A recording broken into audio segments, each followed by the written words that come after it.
দক্ষিণ আফ্রিকার সাথে বাংলাদেশের 4 রানের হার। আর এই 4 রানের হারের জন্য আমি 4টি পয়েন্ট খুঁজে বের করেছি। 1, বাংলাদেশের টপ অর্ডারের চরম ব্যর্থতা। 2, খুবই বাজে আম্পায়ারিং, 2টি কল খুবই বাজেভাবে দিয়েছে, যেখান থেকে বাংলাদেশ খুবই পিছিয়ে পড়েছে।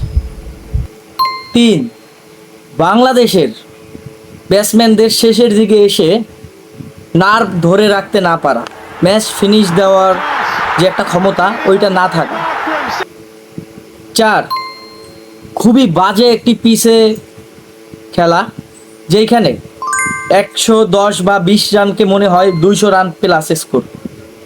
আমার কাছে এই 4টি পয়েন্ট মনে হয়েছে বাংলাদেশ দক্ষিণ আফ্রিকার ম্যাচের ভিতর একটি পার্থক্য তৈরি করে দিয়েছে।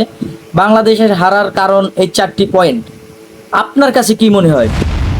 যদি অন্য কোনো পয়েন্ট মনে হয় এই কারণে ঠকছে, তাহলে আপনি কমেন্ট বক্সে অবশ্যই জানিয়ে দিবেন।